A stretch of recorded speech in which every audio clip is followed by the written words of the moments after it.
Navratri is a very big industry. એટલે ઇન્ડસ્ટ્રીયલાઇઝેશન તો લોકોએ કરી જ નાખ્યું છે. ધર્મનું ધંધાકરણ થઈ ગયું છે સાહેબ. એક વખત તો હજુ મારી યાદ છે 3 કરોડનો બ્લેન્ક ચેક ઓખી ઓપોનો ફરક તો પણ એવું વિચાર નહોતો આવે તો હવે શું આવે. મારી પાસે પૈસા ચૂકવા ના હોય તો મેં દેવું કરીને ગરબા કર્યા છે. મા શક્તિ ગરબા મહોત્સવ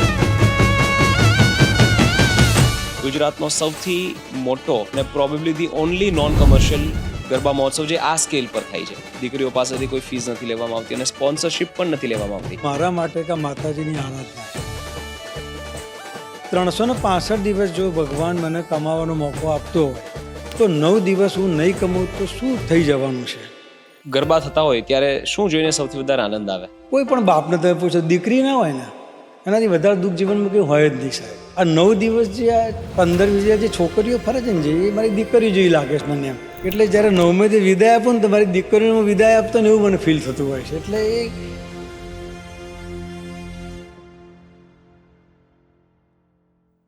એટ અ ટાઈમ સૌથી વધારે કેટલા લોકોએ ગરબા રમેલા છે તમારા મહોત્સવમાં? લિમ્કા બુકમાં અમે ટ્રાય કર્યો તેમને સ્વીકાર્યો. એમની ટીમ 2 દિવસ રોકાઈ અને 47,400 એ લોકો છોકરા છોકરી 47,400 અને રેકોર્ડ હજુ સીધું કોઈ તોડ્યો નથી. શરૂઆત કેવી રીતે થઈ? મા શક્તિ ગરબા મહોત્સવની શરૂઆત જે રીતે આપે કહ્યું કે આદેશથી માતાજીની કૃપાથી થયું છે. ચેતના થઈ ગઈ, પ્રેરણા કે આ ગરબા આપણે કરવાના છે. એકદમ સડનલી મારી ઊંઘ ઉડી ગઈ એકદમ. બસ આવું જ. કોઈ નોલેજ નહીં, કોઈ અન્ડરસ્ટેન્ડિંગ નહીં. આની પહેલા આવી કોઈ ઇવેન્ટ કરેલી નહીં, માત્ર ગરબા રમવા જવાનું. એ ગરબા સાથેનું એવું એક્સપોઝર. સડનલી રાતે એવું લાગે કે મને માતાજીનો આદેશ મળ્યો છે. નજીકના જેટલા શુભચિંતકો હતા બધાએ ના પાડી, પણ છતાં તમારે કરવું તો એટલે કર્યું. 27 વર્ષ જર્ની ચાલુ રાખીને તો ફક્ત ને ફક્ત માતાજીની કૃપા જ જોઈએ. આ 27 વર્ષમાં ક્યારે એવું બન્યું છે કે ક્યારે ઇવેન્ટ એક્ઝિક્યુટ કરવી તકલીફ પડી હોય, મતલબ અઘરી લાગી હોય? એક આમ સાચી વાત કહું તો આમ જ્યારે પણ હું કોઈ પણ વસ્તુની પ્રગતિ કરું ને એટલે ઓહો, લિટરલી એકદમ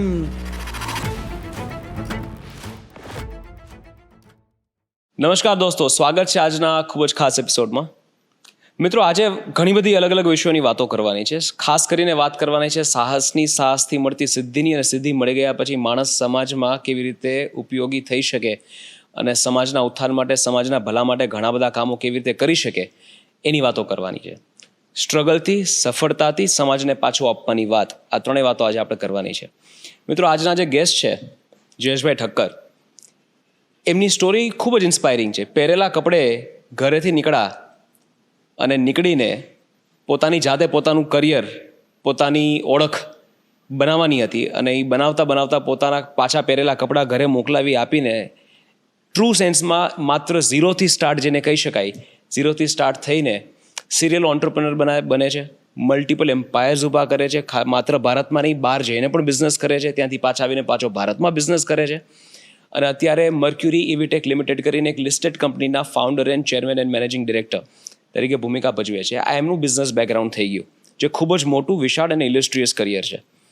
બીજી વાત, વડોદરામાં થતા સૌથી મોટા ગરબા ઇવેન્ટ્સમાંનો એક મા શક્તિ ગરબા મહોત્સવ, કે જે માત્ર સૌથી મોટા અને સૌથી પ્રતિષ્ઠિત કે પ્રચલિત ગરબાઓમાંના એક નહીં, પણ ભારતના લગભગ સૌથી મોટા નોન કમર્શિયલ ગરબા છે, કે જેમાં દીકરીઓ પાસેથી કોઈ ફીસ કે પાસના પૈસાઓ લેવામાં નથી આવતા.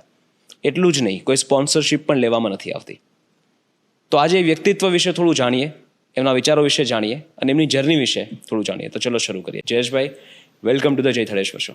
Thank you so very much calling me on this your big podcasting program. The pleasure is all mine. Jayeshbhai, ઘણા બધા પાસાઓ છે તમારા જીવનના, જેના વિશે આપણે વાતો કરી શકીએ. આપણે જર્નીથી શરૂઆત કરીએ. મને બહુ ઇન્ટરેસ્ટિંગ લાગ્યું કે પહેરેલા કપડે ઘરેથી નીકળવું અને પોતાની જાતે પોતાનું કરિયર સ્ટાર્ટ કરવું અને પછી પાછા પોતાના કપડાં પણ મોકલી આપવા ઘરે, એટલે એક બહુ મોટી વસ્તુ છે ને. મોટી વાત કરતાં પણ જે ખુમારીનો એલિમેન્ટ આમાં મને બહુ મોટો દેખાય છે. તો ત્યાંથી શરૂઆત કરીએ.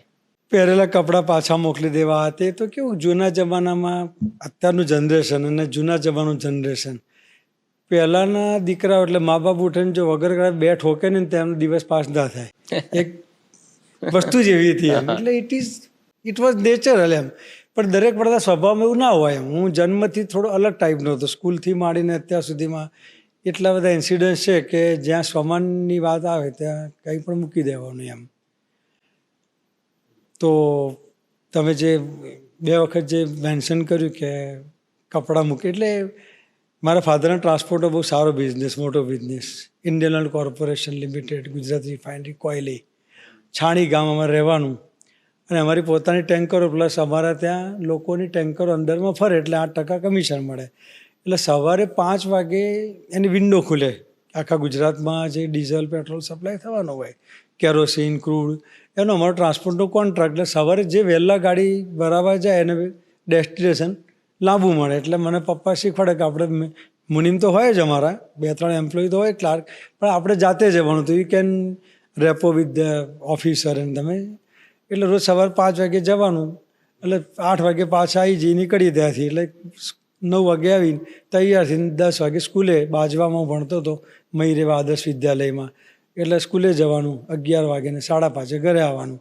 5:30 ઘરે 6:30 ટ્યુશન જવાનું સિટીમાં બાઇસિકલ ઉપર. This is our journey. એટલે ભણતા ભણતા જ બિઝનેસમાં તો યસ ઇન વેરી ચાઇલ્ડહુડ. તો ભણતા જ અમારા ઠક્કર સમાજ એવો છે ને કે એનો જન્મ જ ધંધા માટે થયો હોય. નોકરી ભાગ્યે જ કોઈ ઠક્કર કરતા હોય તો અંદર કરતા હોય. બાકી ઠક્કર કોમ અમારે ડીસા, પાલનપુર, સિદ્ધપુર, મૂળ અમે સિદ્ધપુરના વતની.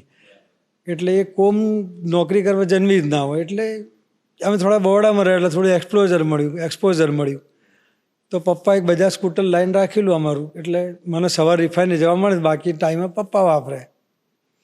એક રવિવારની સંધ્યાએ જરા હું પપ્પા બહાર હતા એટલે ક્યાંક ને હું સ્કૂટર લઈને સલાડવાળામાં ગઈ ને પહેલાં નહીં ને ફૂમતા નાખે, ફૂમતા નંખાય ને 2 સાઈડ ગ્લાસ નંખાય ને સીટ કવર નંખાય, એક્સેસરીઝ બધી આજના એક્સેસરીઝ નહીં, આમ છમિયા ટાઈપ ગાડી બનાવીને હું હશે ઘરે આવ્યો. એટલે ગાડી પાર્ક કરી મારા બહાર, ઘરની બહાર. 6:30 સંધ્યાકાળે પપ્પા આવ્યા. એટલે આમ ગાડી જોયું કે પછી મને બોલાયા કે કોણ કરેલા આવ્યું. મેં કીધું હું આજે કરેલા. મેં કીધું મને બહુ ઉઠાઈને ધાડ જ એને ખેંચીને સીધો જ અહીંયા લાફો કે કોણ પૂછીને આટલો ખર્ચો કર્યો. મેં કીધું કે કમાવા જાય તો ખબર પડે. હું રોજ સવારે જઉં છું ને પપ્પા રિફાઇનરી પર, તો હું જઉં છું. કેમ મને પણ શોખ હોય ને મારો શોખ પૂરો કરવાનો. કોણે પૂછીને ગયો ને તને એટલું બધું આમ કમાવાનું. મેં કીધું બસ. મેં કીધું હવે 2-3 કંઈ શબ્દો બોલે ને તો સ્વભાવગત હોય. એટલે પપ્પા એમ બોલે છે, ના બોલે તો પપ્પા ના કહેવાય એમ. એટલે પછી મેં કીધું કે કામ કરું, હું ઘર છોડીને નીકળી જઉં છું. એટલે મેં મજાકમાં કીધું કે આ તો હમણાં બોલાવી લેશે, પટાઈ લેશે કે નાના બેટા એમ. એટલે મેં તો કીધું હું નીકળું છું ઘર છોડીને. એટલે સામે બેઠા હતા, હું જાળી છોડી એટલે મને કહે કે અહીંયા. એટલે મેં મનમાં પ્રાઉડ કે હા મને બોલાવ્યો ને એમ. મને કે આ ઘડિયાળના કપડાં તો કાઢતો જા ભાઈ. મેં અત્યારે હસું છું પણ એ વખતે મનમાંથી હૃદય ખુમારી. એટલે મેં કીધું કંઈ વાંધો નહીં. એટલે મેં પછી ઘડિયાળ કાઢીને આપી દીધી. હું નીકળ્યો બહાર. 5-10 મિનિટ શું મારી ગયો. શું કરું? મારો અંગત મિત્ર કાર વિભાગમાં પ્રમથેશ સોની કરીને સાથે ભણતા હતા. એના પપ્પા જ્યોતિ લિમિટેડમાં કામ કરતા હતા. હું એમના ઘરે ગયો. એટલે મેં પ્રમથેશ યાર ઘરે ઝઘડો થયો છે. અને મને કે વાંધો નહીં, પપ્પાને કહું છું તો અઠવાડિયે વાંધો નહીં એમ. એટલે અઠવાડિયાની વ્યવસ્થા થઈ. પછી રાત્રે એમના ટેબલ પર જમવા પડે તો મેં એના પપ્પાને કીધું કાકા એક થોડી ફેવર જોઈશે. મને કે શું? મેં 3 જોડી કપડાં સીવડી આપવા પડશે. કે ઘરેથી મંગાવી લે. મેં કહું ના, એ નહીં થાય. તમે સીવડી આપશો કે નહીં? તો કે ના હું સીવડી આપીશ. બીજે દિવસે એમને મને કપડાં સીવડી આપ્યા. મેં અમારા કપડાં ઘરે મોકલી આપ્યા. ત્યાંથી મારી જર્ની સ્ટાર્ટ થઈ. એની પહેલા આ ઇન્સિડન્ટ બન્યો, એની પહેલાનો પપ્પા સાથેનો સંબંધ કેવો હતો? આવું જ હતું કે ગુસ્સાથી પપ્પા ક્યારેક વાત કરે અને તમને પણ એમ થાય કે? હમણાંનું જનરેશન અને પહેલાંના જનરેશનના જમીન આસમાનનો ફરક છે. પપ્પા પહેલાંના જમાનામાં પણ એ જતા પપ્પાની લાગણી રહેવાની જ. આ જમાના પપ્પાની બી લાગણી રહે. હવે જનરેશન ચેન્જ થઈ ગયું, ડિમાન્ડ વધી ગઈ. પણ મારા ફાધર એટલે ડિસિપ્લિનના આગ્રહી, એકદમ ચુસ્ત ડિસિપ્લિન. આગળ તમે એમનો ફોટો બતાવો આપણે ફોટા પર ડિસિપ્લિન દેખાય, એકદમ મિલિટરી શાસન જેવું. અને એકદમ સ્વમાની ડિસિપ્લિન. અને એમને પણ જીવનમાં ઘણા સંઘર્ષ કરીને આગળ આવેલા હતા.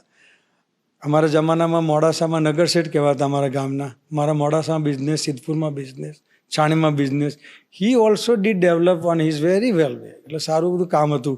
પણ ડિસિપ્લિનના ભયંકર આગ્રહી. પ્લસ એમનો જે ઉછેર થયો હતો એવો જ ઉછેર એમાં અમારામાં જોતા હતા એમ. હવે અમે થોડું જનરેશન બરોડામાં એટલે થોડી ઘણી આમ તેમ થયું હોય. એટલે પપ્પાની લાગણી તો પપ્પાની લાગણી હોય, એમાં તો કોઈ દિવસ.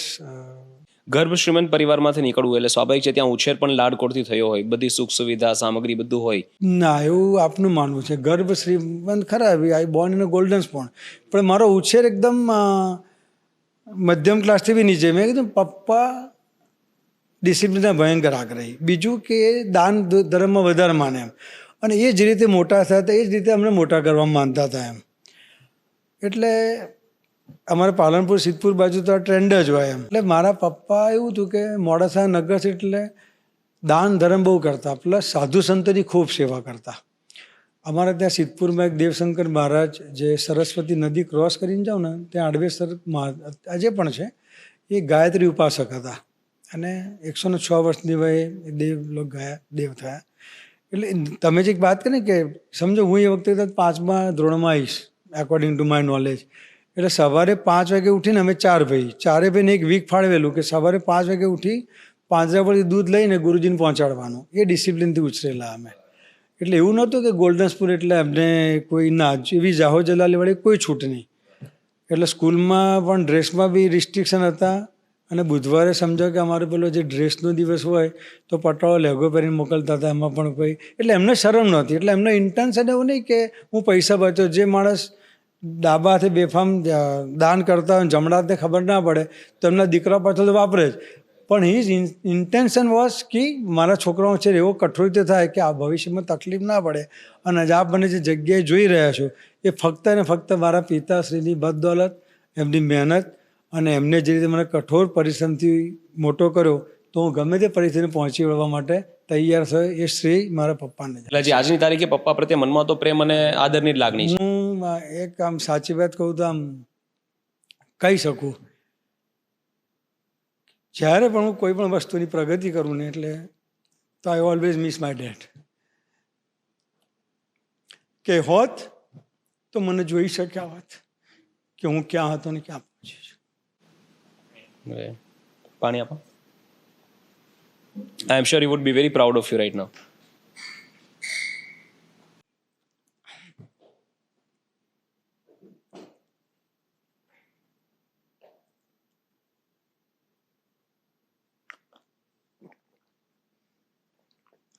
પ્રગતિ કરી પણ કોણે બતાવશો તમે?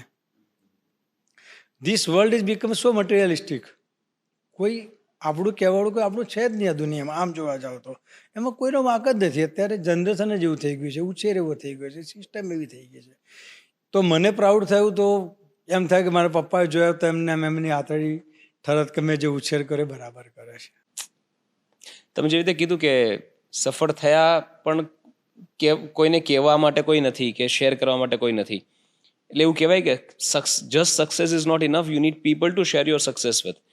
તમારી પાસે નાનકડી એવી પણ સફળતા હોય, તમને કંઈ નાનું એવું પણ નામ બન્યું હોય કે તમારી પાસે ધન દોલત બની હોય, તો તમને ઓલવેઝ એવું થાય કે હું કોઈની સાથે શેર કરું, કે હું કોઈને કહું, કે કોઈ મારી ખુશીમાં ભાગીદાર બને. દુનિયા કેવી છે, આપણે કહીએ ને સામેવાળાને એટલે એ ખુશી વ્યક્તિ કરવે અંદર બળતરા પણ બળતી હોય છે, એવું મારું માનવું છે, એવું મેં જોયેલું પણ છે. કટ ટુ નાવ, આપણે પાછા ફરી જર્નીમાં જઈશું. કટ ટુ નાવ, અત્યારની શું સિચ્યુએશન છે? અત્યારે કઈ કઈ ઇન્ડસ્ટ્રીમાં કેવી રીતે બિઝનેસ ફેલાયેલો છે અને સાઇઝ શું છે બિઝનેસની? અત્યારે આમ તો ઘણા ધંધાઓ સાથે સંકળાયેલો છું. એટલે મારું મેઇન વ્યવસાય તો શેર બજારનું હતું અને કન્સ્ટ્રક્શનનું. વડોદરા શહેરમાં અત્યાર સુધી 27-28 લાખ સ્ક્વેર ફીટ કન્સ્ટ્રક્શન કરીને મેં ડિલિવરી કરેલું છે. પ્લસ મારું શેર બજારનું ઘણું સારું કામ એક્સપ્લેનેશન કરવા, કારણ કે શેરનું તો કામ એટલે કોઈ દલાલીનું કેવું નહીં, પણ મારું પોતાનું જ શેર લેવાનું, ખરીદવાનું, વેચવાનું મારું પોતાનું કામ છે. પ્લસ છેલ્લા 5 વર્ષથી હમણાં હું ઇલેક્ટ્રિક વ્હીકલમાં એન્ટર કર્યું છે, અને બીજી 7-8 ઇન્ડસ્ટ્રીઝ મેં ટેક ઓવર કરી છે. એમાં એક્સેલ બનાવીએ છીએ, પછી દુબઈમાં એક કંપની ટેક ઓવર કરી છે. ટોટલ મારું ટર્નઓવર અત્યારે થાય 700-800 કરોડ રૂપિયાનું, અને 350 થી 400 માણસની મારી એમ્પ્લોઈઝની સ્ટ્રેન્થ છે. અને આમાં મલ્ટિપલ બિઝનેસીસ, મલ્ટિપલ ફેલિયર્સ અને મલ્ટિપલ સક્સેસીસ ઇન્વોલ્વ છે આખી જર્નીમાં. અને આખી જર્ની ઉપર આપણે પાછા આવીશું અને બહુ ડિટેલમાં જર્ની આપણે ડિસ્કસ કરીશું. હવે આપણે આવીએ ગરબા ઉપર.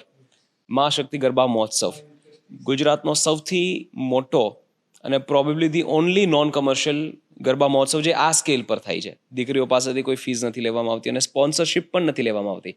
તો દીકરીઓ પાસેથી ફી નથી લેતા એ તો આપણે સમજ્યા, પણ સ્પોન્સરશિપ પણ કેમ નહીં, શું કામ નહીં?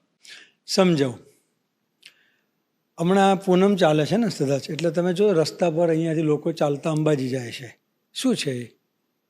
શ્રદ્ધા, માતાજીની આરાધના કરવા આરાધના જાય કરે છે. છે. માતાજીની આરાધના કરવાના ઘણા પ્રકાર છે. કોઈ 9 દિવસ ઉપવાસ કરીને, કોઈ નકોરડા ઉપવાસ કરીને, કોઈ અંબાજી ચાલતા જઈને. તો મારા માટે કે માતાજીની આરાધના છે. એટલે 9 દિવસ જે હું ફ્રીમાં ગરબા કરાવું છું, એક આરાધના રૂપે કરું છું. કોઈ પબ્લિસિટી માટે કે પૈસા માટે નથી કરતો.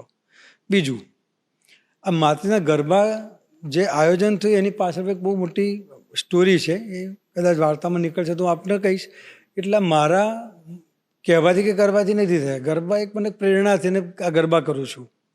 ત્રીજી વાત, તમે જેમ પૂછ્યું કે તમે સ્પોન્સરશિપ કેમ નથી લેતા, આજે હું જે જગ્યાએ બેઠો છું, કોની કૃપાથી? ઈશ્વરની કૃપાથી, ભગવાનની કૃપાથી, માતાજીની કૃપાથી. 365 દિવસ જો ભગવાન મને કમાવાનો મોકો આપતો હોય તો 9 દિવસ હું નહીં કમાવું તો શું થઈ જવાનું છે? કોઈની ક્રિટિસાઇઝ નથી કરતો, પણ ઘણા લોકો આપ જુઓ છો કે ઘણા કે તમે પૈસા ઉઘરાઈને ચેરિટીમાં વાપરીએ છીએ. યુ ડોન્ટ રિક્વાયર ટુ, એવું કે મારી ભાષામાં ગુજરાતીમાં કે પીપીટીડી, પારકે પૈસે પુણ્ય કરવું, પીપીડી એવું નથી માનતો. મારે પુણ્ય કરવાના કામ હું પણ કરતો હોઉં છું, પણ એ મારા પપ્પાના સંસ્કાર કે હું જમણા થયા તો ડાબા હાથને પણ ખબર ના પડે એવું ચેરિટી અમે પણ કામ કરતા હોઈએ છીએ, પણ we have never disclose it. એટલે ઘણા લોકો મને કહે કે તમે પૈસા ઉઘરાવો અને ચેરિટીમાં વાપરવાના, તો હું વાપરું જ છું. પણ ઇટ ડઝ નોટ મીન કે હું કોઈ એક વ્યવસ્થા ઊભી કરું ને એમાંથી પૈસા કમાઈને ચેરિટી કરું. ભગવાને મને 2 હાથ આપ્યા છે, 2 પગ આપ્યા છે, આટલું સરસ દિમાગ આપ્યું છે, અને મને આખું જીવન હેલ્ધી રાખ્યો છે. કોઈ દિવસ મને તાવ પણ નથી આવ્યો.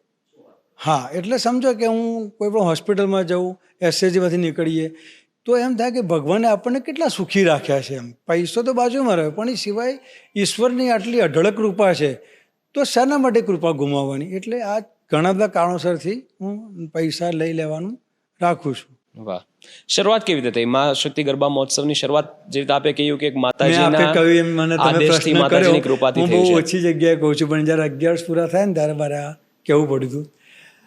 મારી જૂની કંપનીથી જલહાઈ પાવર પેટ્રોકેમ લિમિટેડ કરીને સાવલી રોડ ઉપર એક મારી ફેક્ટરી હતી પેટ્રોકેમિકલની, સારું કામ ચાલતું હતું. એમાં એક કૌશિકભાઈ મિસ્ત્રી કરીને મારા ત્યાં civil contractor, very well establish contractor. એ બીજું શું કરે મને કોઈ ખ્યાલ નહોતો. એટલે અમારું કન્સ્ટ્રક્શનનું કામ સિવિલનું સંપણ, અને અમારા આત્મીયતાના સંબંધ થઈ ગયા હતા. અમારી કંપનીમાં કામ કરતા હોય એટલે કે આત્મીય સ્વજન જેવા થઈ ગયા હતા. નવરાત્રિ રમવાનો મને શોખ, એટલે એટલો શોખ નહીં કે હું નવરાત્રિ માટે ગામ ના છોડું. એટલે નવરાત્રિમાં 4 દિવસ બાકી છે ને મારે બેંગ્લોર જવાનું હતું. બપોરે 12-12:30 મને મારો સેક્રેટરી કહેવા આવ્યા કે કૌશિક મિસ્ત્રી મળવા આવ્યા છે. આ વાત કરું છું 1994 કે 5, મને યાદ નથી, જોવું પડશે મારે, 6 યાદ નથી. એ જમાનામાં પણ હું કોઈને મળતો તો એપોઇન્ટમેન્ટ વગર નહોતો મળતો કે ભાઈ મળે, કારણ કે હું કોઈના પણ ત્યાં જઉં તો પણ એપોઇન્ટમેન્ટ નહોતો જતો. એટલે ભાઈ તું એમને ટાઈમ નથી આપ્યો ને કેમ આવ્યા એમ? એટલે કે ના સર, પણ એમને મળવું છે ને તમારે 10-15 મિનિટ આપવી પડશે. મેં કીધું સારું. 20 મિનિટ પછી એમને મોકલો અંદર. He entered in the my cabin. He was very nervous and very disappointed and tears were in eyes. મેં જેમ કહ્યું કે મારા આત્મીયતાના સંબંધ હતા, એટલે આઈ stand up from my chair and મેં એમને ખભે હાથ ફેરવ્યો કે શું થયું કૌશિકભાઈ? જ્યારે તમને કોઈ નજીકનો માણસ મળે ને તમે તકલીફમાં જ્યારે હાથ ફેરવો ને તો તમારું કૃષ્કૃક્ષ રડી પડે એમ. એટલે એ લિટરલી એકદમ, એટલે મને એકદમ યાદ આવ્યું, એના પપ્પા કંઈક બીમાર હતા, એમનું કંઈ થઈ ગયું. એટલે મેં પાણી માંગીને સાંત્વન આપી. મેં કહ્યું શું થયું? એટલે એમને મને હિપકે કીધું કે અમે જે ગરબા કરીએ છીએ એ સડનલી અમારા આયોજકોએ 3 દિવસ બાકી છે જયેશભાઈને, એમને ના પાડી દીધી કે મારે નથી ગરબા. મારા માટે કંઈ હતું નહીં. ગરબા મારો સબ્જેક્ટ નહોતો, મારો વિષય નહોતો. હું તો અહીં બહુચારમાં બેસી ગયો, પાણી આપી, ચા મંગાવી, મેં એમને વિદાય કર્યા. મને કંઈ ખબર નહીં કે શેના માટે હતા. મેં જતાં એમને કીધું કે તમને જે પૈસાની કોઈ તકલીફ પડી હોય તો હું તમને કોમ્પન્સેટ કોઈ જગ્યાએથી કરાવી દઈશ, એના માટે તમે ચિંતા ના કરતા, એમ આશ્વાસન આપીને મેં રવાના કર્યા. 4:20 મારી ફ્લાઇટ હતી અહીંથી બોમ્બે, ને બોમ્બેથી બેંગ્લોર. એ વખતે એક જ એર ઇન્ડિયાની ફ્લાઇટ હતી. There was no other flight from Baroda to Bombay. કોઈ એક જેટ બેટ હતી જ નહીં એ વખતે. હું 4:20ની ફ્લાઇટ, રાત્રે હું 9 વાગે બેંગ્લોર પહોંચ્યો. 10 વાગે હોટલ જઈ મારું જમણવાર પતાવી, ડિનર પતાવી હું સૂઈ ગયો. આ વસ્તુ મેં મારા ગ્રાઉન્ડ ઉપર 11 વર્ષ જ્યારે મારા પત્યા ત્યારે આ વાત મેં કરેલી જ છે. એક એક એકદમ તમે સૂઈ જાઓ ને એકદમ આમ કેવું આમ એકદમ દિવ્ય સ્વરૂપ દીવડા જેવું આવે એમ. એટલે હું એમ ના કહી શકું કે માતાજી પ્રગટ થયા એવું અતિશયોક્તિ મને બોલતા નહીં ફાવે, પણ એક ચેતના થઈ ગઈ, એક પ્રેરણા કે આ ગરબા આપણે કરવાના છે. એકદમ સડનલી મારી ઊંઘ ઉડી ગઈ એકદમ. ત્યાં સુધી એનો કોઈ વિચાર આવતો તો ખરો? કલ્પના વિશે નહોતી. કાંઈ જ નહીં. કલ્પના એ કૌશિકભાઈ ગયા, હું મારી જગ્યાએ નીકળી અને ગયો. પછી વિશે તમે ભૂલી ગયા હતા થોડા સમય બિલકુલ માટે. પણ મારે તો કોઈ સબ્જેક્ટ, હું તો ગરબા રમવાનો એકદમ નવયુવક, ગરબા રમવાનો જલસા કરવાનો ટાઈમ, મારા બધું મને કંઈ વિચારવાનો સમય જ ના હોય. હું પરસે રેપજે બેસી ગયો પછી મારા બહુ એક ગાર્ડન્સ અને મારા બહુ અંગત મિત્ર, એમ જેનો ફાધરની જગ્યા, અંગત મિત્રની જગ્યા, મારા બહુ ક્લોઝ, બહુ પ્રતિષ્ઠિત વ્યક્તિ હતા નવીનભાઈ ચૌહાણ, અહીંયા ગુજરાત સમાચારના નિવાસી તંત્રી હતા, એટલે મારા બહુ ક્લોઝ. એટલે મેં એમને ફોન કર્યો અને રાત્રે પ્રેસ ઉપર જ હોય, ત્યારે તો મોબાઈલ હતા નહીં, એટલે મેં હોટલના ફોનથી એમને કર્યો. મેં કહ્યું કે અમે એમને બોસ બોલે, બોસ મેં કીધું આ ગરબા જે બંધ થયા છે માર્કીવાળા એ હું ચાલુ કરું છું. એટલે એ સાઉટેડ ગાઢો થઈ ગયો છે એટલા ગરબાના. મેં કહું હું નવીનભાઈ ગરબા કરીશ અને હું સવારની ફ્લાઇટમાં મારી ટિકિટ બધી એપોઇન્ટમેન્ટ કેન્સલ કરી, હું કાલે મારે 4 વાગે પ્રેસ કોન્ફરન્સ કરવી છે, હું રાજેશભાઈને કહું તમને મળે છે. આ તમે એમને કેટલા વાગે કોલ કર્યો? રાત્રે 11:30 વાગે. પ્રેસ તો ચાલુ હોય ને, તો સવારે 4 વાગે જતા હતા પહેલાં ઘરે. પછી જે મારા અંગત મિત્ર જ હતા, મારા મેનેજિંગ ટ્રસ્ટીમાં પણ છે, એટલે રાજેશભાઈ પરીખ, જે મારો સોલમેટ એમ ભાઈ અંગત મિત્ર, એમ પુનર્જન્મનું કોઈ લેનદેન બાકી હોય ત્યારથી મળે અત્યારે જોડે છીએ. એટલે અમારી જોડી પણ વડોદરામાં ફેમસ કે રાજ જે. એટલે મેં એમને ફોન કર્યો, એમના ઘરનો હજુ મને લેન્ડલાઇન નંબર યાદ છે 437275, અને ત્યારે 2 નંબર આગળ લગાડવાનો નવો સ્ટાર્ટ થયેલો 24427375. મેં એમને ફોન કર્યો ભરંગમાં, હા બોલો. મેં કહ્યું રાજેશભાઈ, અને હું કંઈ પણ કહું ને કોઈ ના પાડે. મેં કીધું કે આપણે આ જે ગરબા બંધ થયા ને આપણે કરવાના છે. મને કે હે? મેં કહું હા, હું અત્યારે ફોન મૂકું છું, મારે આવવાની વ્યવસ્થા કરવાની છે, તમે સવારે 10 વાગે નવીનભાઈ મળો અને 4 વાગે આપણે પ્રેસ કોન્ફરન્સ કરવાની છે, સૂર્યા પરંતુ સેટ કરી નાખો. બસ આવું જ. હું આવી ગયો પાછો. પ્રેસ કોન્ફરન્સ 4 વાગે. વડોદરા શહેરમાં હાહાકાર, કારણ કે ગરબા જે મોટામાં મોટા ગરબા એમ, એટલે ઇટ વોઝ સમજો કે ગરબાનું એ વખતે એટલું બધું તમારું નામ, ત્યારે આટલા બધા ઓપ્શન્સ નહોતા ને. ના, 2 જ ગરબા, મોટા ગરબા એ વખતે 2 જ ગરબા, માર્કીના એક બીજા ગરબા હતા. આ 2 જ ગરબા પર આખું ક્રાઉડ, એટલે વડોદરા શહેર કરતાં આજુબાજુ આણંદ, અમદાવાદથી લોકો આ ગરબા જોવા આવે એટલું બધું આગળ આજે પણ એ જ કરે છે. બરાબર. એટલે પછી 4 વાગે તો પ્રેસ કોન્ફરન્સ પતાવી દીધી આપણે કે ભાઈ આ ગરબા મા આરકીના ગરબા મા શક્તિના નામે થશે ને થશે ને થશે, એવું પ્રેસ રિલીઝ. પછી મેં કૌશિકભાઈ અચલબેન બોલાય, મેં કહું આપણે ઉપાડેલું, મારી પાસે ગ્રાઉન્ડ પણ નહોતું, એટલે એમને મને 3-4 ગ્રાઉન્ડ સજેસ્ટ કર્યા. અજીતનગરમાં હું આજે એ દિવસ ના બોલું, મણિભાઈ વાસણવાળા, જેમનું કન્સ્ટ્રક્શન લાઇનમાં ને વડોદરા શહેરમાં સારું એવું નામ ધરાવતા, એટલે હું એમના ઘરે ગયો સવારે 6-7 વાગે મારા મોટા ભાઈને લઈને. મેં કીધું કે એટલે 8:30 નીચે આવ્યા. મને કે બોલો જયેશ. મેં કીધું કે મારા ગરબા કરવા છે ને, તમારું ગ્રાઉન્ડ જોઈશે એમ. એટલે મને કંઈ વાંધો નહીં, તારા જોઈએ છે તો આપી દીધું, એમાં શું. એટલે કંઈ ભાડું તો હતું, એટલે એમને ગરબાને ગ્રાઉન્ડની હા પાડી, એટલે મને મોટો આસ્કારો થઈ ગયો. કૌશિકભાઈ અચલબેન મેં બોલ્યા કે ભાઈ હવે તમારી જેટલી એજન્સી હતી ને બધાને બોલાવી લો, કારણ કે જે જૂના આયોજકો કરતા હતા ને એ પણ વગર પૈસે જ કરતા હતા, નિઃશુલ્ક કરતા હતા, એ પણ કોઈની પાસેથી મને લાગે છે પૈસા નહોતા લેતા, એવું મારું માનવું છે. એટલે મેં એમને બોલાયા કે ભાઈ વગર સ્પોન્સરશીપે, એટલે બધી દરેક એજન્સીને પછી મેં કામ આપ્યું. મેં કીધું ભાઈ 3 જ દિવસ બાકી છે, પણ બધી એજન્સીઓએ હોંશે કામ ઉપાડી લીધું સાહેબ. અને એક દિવસ મારા ગરબા ચાલુ થયા, પણ મને હજુ પણ એ દિવસ યાદ છે કે એ વખતે બિલ્લા જેવા પાસ ટોકન વેચતા હતા. અમે લોકો ટોપલો ભરીને અમે ગરબા ગ્રાઉન્ડ પર જ્યારે પાસ વેચવા ગયા તો મારે SRPની 2 ગાડી બોલાવવી પડી હતી. એટલે સેમ જેવા ગરબા હતા એવા પાછા એક દિવસ લેટ થયા, પણ નો બડી રિયલાઇઝ કે આ મા શક્તિ છે કે મારકી, કારણ કે સેમ વસ્તુ. હા, એક થોડી દુઃખદ ઘટના થઈ જે મારે ના કહેવી જોઈએ, પણ સમજો કે મારું આટલું મોટું સિંહાસન હોય ને કોઈ રાતોરાત લઈ લે, ખબર ના હોય એમ. સામેવાળા જે આયોજકોને સાલું તકલીફ પડી કે આ તો હું ગરબા બંધ કરી તો કોઈ હશે જ નહીં, પણ આ તો ગરબા આપણા ઉપડી ગયા, એટલે એમને થોડું, હું પણ હતો પણ એ કામ કર્યું. એટલે એમાં એક અમારા નિશાબેન ઉપાધ્યાય સિંગર હતા અને એમના બ્રધર નિગમ ઉપાધ્યાય, એ બંનેને એમને કંઈક પ્રેશર કરીને ના પડાવી દીધી. એ 2 જણા ના આવ્યા, પણ અમને કંઈ ફરક પડ્યો નહીં, કારણ કે કૌશિકભાઈ અને અચલભાઈની જોડી બહુ મજબૂત હતી. એટલે રાતોરાત એમને ઊભું કર્યું. આટલી પણ હિંટ કોઈને ના આવવા દીધી કે આ નિશાબેન ગાય છે કે બીજા બેન ગાય છે, કે પણ એ જૂના જે સિંગર હતા એમને કંઈ પછી રિપ્લેસ થયા તે આજ સુધી એ જર્નીને સાહેબ 27 વર્ષ પૂરા થયા અમારા. 27 વર્ષ. અને મોટું મોટું મોટું થતું જ જાય છે. થતું જાય. પછી તો ઘણા બધા સેલિબ્રિટીઝ પણ આવ્યા અમારા ત્યાં. અને એને પણ કોઈ નોલેજ નહીં, કોઈ અન્ડરસ્ટેન્ડિંગ નહીં. આની પહેલા આવી કોઈ ઇવેન્ટ કરેલી નહીં, માત્ર ગરબા રમવા જવાનું, એ ગરબા સાથેનું એવું એક્સપોઝર. સડનલી રાતે એવું લાગે કે મને માતાજીનો આદેશ મળ્યો છે અને મારે કરવું મારે તો છે, હાથમાં જ નહીં. અને એવો દઢ નિર્ણય લઈ લીધો કે મારે કરવું છે, એનું કરીશ જ. નજીકના જેટલા શુભચિંતકો હતા બધાએ ના પાડી, પણ છતાં તમારે કરવું તો એટલે કર્યું અને સફળ કરાયા. મેં 11 વર્ષની માટે માનતા નથી, 11 વર્ષ પૂરા કરીશ, પણ પછી આ એવું બંધન થઈ ગયું માતાજી સાથે. એ સમયે જ્યારે તમને એવો વિચાર આવ્યો ત્યારે સ્વાભાવિક છે કે લોકો ભક્તિમાં પણ ધીરે ધીરે પ્રોગ્રેસ કરે. કે નાના હોય અને જ્યારે કામ નવું તમે સ્ટાર્ટ કર્યું હોય, બિઝનેસ સ્ટાર્ટ કર્યો હોય, ત્યારે એટલા બધા તમે ભગવાનથી જોડાયેલા કદાચ ન હોય. ધીરે ધીરે જેમ ઉંમર વધતી જેમ તમે ભગવાનથી નજીક થતા જાઓ. એ સમયમાં તો મને નથી લાગતું કે કોઈ ભક્ત જેવું તમારું માઇન્ડસેટ કે એવું કંઈ હોય. અને તમને આ સપનું આવ્યું કે જે કંઈ પ્રેરણા મળી અને તમે જે નિર્ણય લઈ લીધો, બધા ના પાડે છે, ત્યારે એ કોન્શિયસનેસ કે એ અન્ડરસ્ટેન્ડિંગ હતું કે નહીં આ માતાજીનો આદેશ છે ને મારે કરવાનું જ છે, એટલા માટે બધા ના પાડતા હતા છતાં કરવું છે. એ સમયે માઇન્ડસેટ કેવું હતું? થોડો ડીપમાં લઈ જાઓ આપને. આપણે સારો બહુ અતિ ઉત્તમ પ્રશ્ન કર્યો. આવું પ્રશ્ન પૂછો ને એના માટે પણ બુદ્ધિ ચાતુર્ય જોઈએ. એમાં બહુ ડેપ્થ વાળો ક્વેશ્ચન છે. મેં જેમ આપને સમજાવ્યું કે અમારા ફાધરે બહુ સાધુ સંતોની સેવા કરી છે, અને મારો જન્મ આ એક ઠક્કર કુટુંબમાં થવો એ કોઈ પુનર્જન્મનું કોઈ લેણદેન હશે.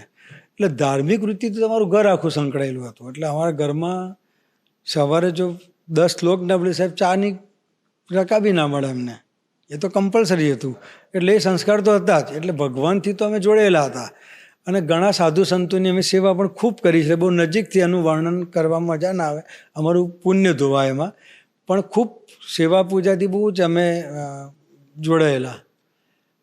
અને એમાં લેતા તો લીધું. પછી બીજા વર્ષે મારું લગ્ન થયું. અને મારા પત્ની જે છે ને એ તો ભયંકર માતાજીના, એટલે એકદમ બીજો માતાજીનો અવતાર અમારે. એટલે એ તો 9 દિવસ નકોડા ઉપવાસ કરે.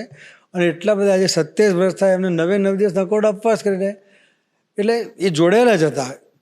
પણ જેમ મેં આપને કીધું કે માતાજીના ગરબા કરવા એક સામાન્ય વસ્તુ તો છે જ નહીં, ઇમ્પોસિબલ. કોઈ ઘણા લોકોને કરવું તો કેટલા માણસો જોઈએ તમારે. પછી આ તો વન મેન શો. હું મારા જે 4-5 મારા મિત્રો છે, રાજેશભાઈ છે, અજયભાઈ છે, એવા ઘણા બધા મિત્રો સાથે સંકળાયા. મિત્રો તો ઘણી 4-5 મિત્રો, ઘણા લોકો આવતા ગયા, જોડાતા ગયા, નીકળતા ગયા.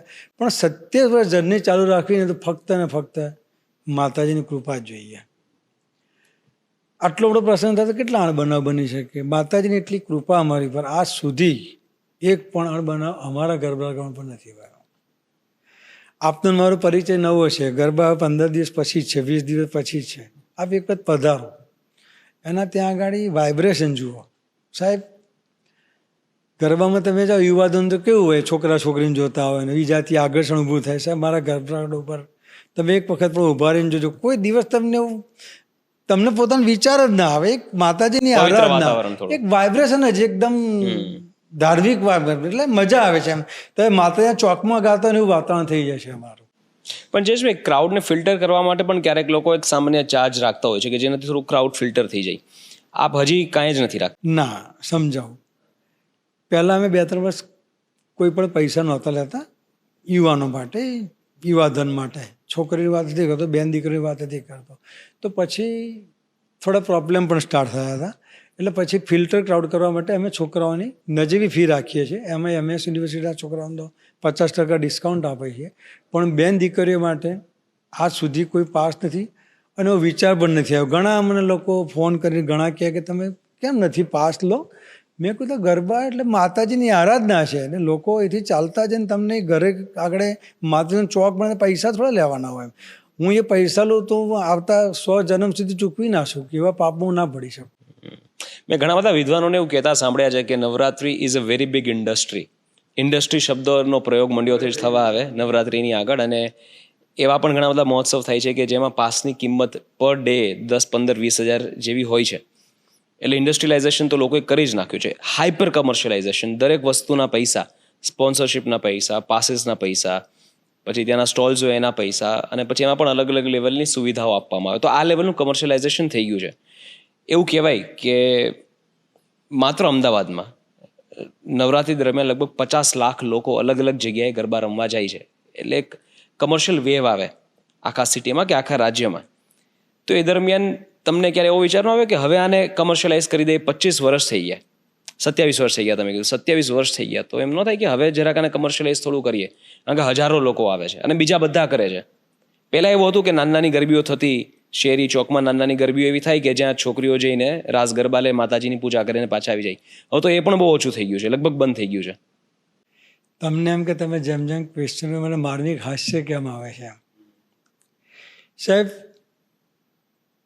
જ્યારે પણ નવરાત્રિ આવે, જ્યારે તમે આરાધના કરતા હોય ને, તમે સમજો કે પહેલાં જમાનામાં ઋષિ મુનિઓ તપ કરતા હતા. તો કોઈ પણ તપ સારી રીતે પતે જ નહીં. એના માટે ઘણી વેદનાઓ, ઘણી બાધાઓ આવે, ઘણા વિઘ્નો આવે.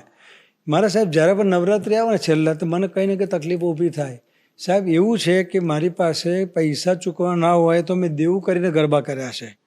અને એક વખત તો હજુ મારી યાદ છે કે મારી હિલ ક્રેસ્ટ, મારી જે ઇમારત બનાવી હતી, મેં ફ્લેટ બનાવ્યા હતા, તો સાઉન્ડવાળા ભાઈના આપવાના પૈસા નહોતા મારી પાસે, તો મેં મારો ફ્લેટ લખી આપ્યો હતો. તો પણ એવો વિચાર નહોતો. એ વખત તો મને ઓફરો હતી.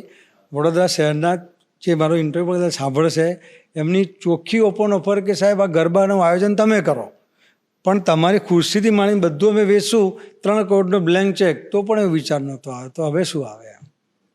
હવે તો બધું છે ભગવાન આપે. અને એક માતાજી કૃપાથી, પણ શાના માટે એમ એવી તકલીફમાં પણ નહોતો વિચાર આવ્યો. તો હવે તો હું વિચારું છું કે આજે અત્યારે નાના મોટા પાસના જે છોકરાઓ પૈસા, એ પણ બધા નિઃશુલ્ક કરવાનું પ્લાનિંગ કરું છું. પણ પછી અમારા ટ્રસ્ટમાં બધા જે મિત્રો છે ના પડે, ભાઈ પાછો ક્રાઉડનો પ્રોબ્લેમ થાય અને ફિલ્ટરનો પ્રોબ્લેમ થાય, એટલે મને તો એ પણ પૈસા નથી ગમતા. એટ અ ટાઈમ સૌથી વધારે કેટલા લોકોએ ગરબા રમેલા છે તમારા મહોત્સવમાં? 2006 કે 7 યાદ નથી, બહુ ક્રાઉડ થતું હતું. એટલે મને કોઈ તમારા જે મિત્રએ સજેશન આપ્યું કે તમારે આ લિમ્કા બુક રેકોર્ડ કે ગ્રીનિસ બુકમાં બોલાવો જોઈએ. ગ્રીનિસ બુકમાં અમે પ્રયત્ન કરો, પણ એમનો આવું કોઈ ભાગ નહોતો, કેટેગરી નહોતી. રાઈટ, મને શબ્દ નહોતો આવડતો, કેટેગરી નહોતી. લિમ્કા બુકમાં અમે ટ્રાય કર્યો, તેમને સ્વીકાર્યો. એમની ટીમ 2 દિવસ રોકાઈ અને 47,400 એ લોકો છોકરા છોકરી ગણી, 47,400 એક દિવસે મિડ ડે આવેલા. અને રેકોર્ડ હજુ સીધું કોઈ તોડ્યો નથી. ઓહો. કોઈ તોડવાનો પ્રયત્ન પણ નહીં કર્યો કદાચ, પણ હજુ સુધી તોડ્યો નથી. એ અમારો દબદબો જડેલો જ. પછી ઘણા બધા ગરબા પણ આવી ગયા. હવે વડોદરા શહેરમાં પહેલાં બેસ્ટ થતા હતા, હવે આવા મોટા ગરબા 15-20 થઈ ગયા. પણ એને મને કંઈ, મારો તો વ્યવસાય છે જ નહીં, મારે તો માતાજીની આરાધના કરવી. હું તો કહું આ 200 ગરબા થવા જોઈએ. પણ હવેના જે ગરબા વડોદરા શહેરમાં કરતા, અમદાવાદથી મને, હું તો કોઈ ગરબામાં છેલ્લા 70 વર્ષથી ગયો જ નથી. એટલે અમદાવાદ વિશે મને ખ્યાલ નથી. પણ પછી વડોદરા શહેરમાં ઘણાને એવું લાગતું હોય કે મારું નામ બહુ સારું છે વડોદરા શહેરમાં, અને હું કોઈ ધારાસભ્ય નથી, મેમ્બર ઓફ પાર્લામેન્ટ, કોઈ પોલિટિકલ પર્સનાલિટી, પણ વડોદરા શહેરનો એક એક વ્યક્તિ મને ઓળખે, એ જસ્ટ બિકોઝ હું માતાજીના ગરબા કરું છું. એટલે કોઈને એવું થતું હોય કે કદાચ આ માણસની નામના આટલી બધી ગરબાના હિસાબે થતી હોય, તો ઘણા લોકો પ્રયત્ન કરતા હશે. પણ એ બધું મેં એમ કીધું એમ કે આ ઈશ્વરની ઈચ્છા વગર કંઈ પત્તું પણ નથી હલતું. એટલે મારા જીવનમાં ગરબા રિલેટેડ જે પણ કંઈ ભાગ છે ને, એ ફક્ત ને ફક્ત માતાજીની કૃપા છે. છેલ્લા કેટલા વર્ષથી અચલભાઈ અને કૌશિકભાઈ અમારી સાથે 27 વર્ષ કાઢવા કે નાની વસ્તુ છે. એમના ગળામાં પણ કંઈ ફરક નથી પડ્યો. અને સાહેબ, એમને સાંભળવા એટલે જીવનનો લાવો કહેવાય. એમ તમે છે ને Jayeshbhai, you are over simplifying this. મતલબ બહુ અઘરી વસ્તુને તમે જ્યારે કહો છો ત્યારે બહુ સિમ્પલ વસ્તુની જેમ કહી દો છો, પણ એની પાછળ જે અઘરું કામ છે એની વાતો થવી જ પડે. માતાજીની આરાધના ઘરે બેસીને પણ થાય, માતાજીની આરાધના મઠમાં પણ થાય, અને નાના મંદિરમાં પણ થાય, અને નાની ગરબીમાં પણ થાય. જ્યારે 47,400 જેટલા લોકો એક જગ્યા પર એકઠા થતા હોય ત્યારે ઘણા બધા લોજિસ્ટિક્સના ઇશ્યુઝ આવે, ઘણા બધા ટેકનિકલ પ્રોબ્લેમ્સ આવે, ઘણા બધા સિક્યુરિટીના ઇશ્યુઝ આવે. એટલે કરવા માટે કામ ઘણું બધું છે, અલગ અલગ ક્ષેત્રમાં, અલગ અલગ ડિપાર્ટમેન્ટમાં. તો એ ટેકનિકલ એક્સપર્ટીઝ કેવી રીતે આવે, એ મેનેજમેન્ટ કેવી રીતે કરવું, થોડી એના વિશે વાતો કરો. કઠણાઈવાળું કામ છે. ગરબા કરવું કોઈ નાની વસ્તુ નથી, કારણ કે ગરબા ને વરસાદ જોડાયેલા છે. એટલે બહુ અઘરું કામ છે. પણ અમારી જે એજન્સીઓ ને મારી જોડે જેટલા સ્વયંસેવક છે ને, એ બધા નિસ્વાર્થ ભાવે જોડેલા છે. 100 માણસોનું સ્વયંસેવક છે આખા વડોદરા શહેરમાંથી.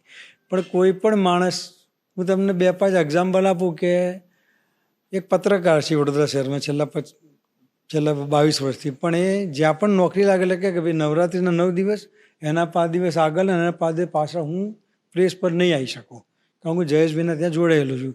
એવા ઘણા બધા. એક માણસ મહારાષ્ટ્રથી આવે છે, વાણી કરીને છોકરાનું નામ છે, એટલે એનો તો સારો ધંધો છે ત્યાં માલેગાંવથી ક્યાંકથી. એ નવરાત્રિના 10 દિવસ પહેલાં આવી જાય અને નવરાત્રિ પતે એટલે રાત્રે ટ્રેનમાં બેસીને જતા રહે.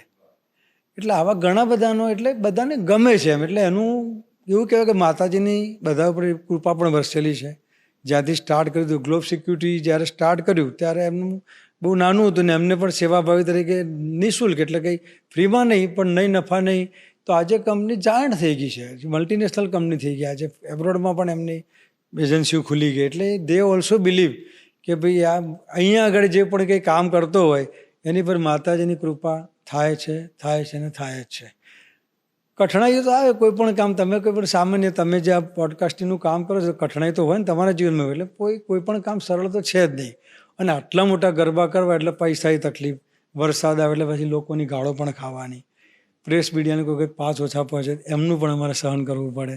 પણ આજ સુધી પ્રેસ મીડિયાએ અને પોલીસ ડિપાર્ટમેન્ટે અને ગુજરાત ગવર્મેન્ટે દરેક અધિકારીઓએ ખૂબ સાથ અને સહકાર આપે છે. આપને જાણીને નવાઈ લાગશે, અત્યાર સુધી મને ફાળવવામાં જે જમીન આવે છે એ સરકાર તરફથી ફાળવવામાં આવે છે. આટલી મોટી જગ્યા, 4 લાખ ફૂટ 5 લાખ ફૂટ જગ્યા વડોદરા શહેરમાં ક્યાંથી લાવું? હું તો કોમર્શિયલ કરી શકતો નથી, હું કેટલું પણ ભાડું ચૂકવી પણ ના શકું.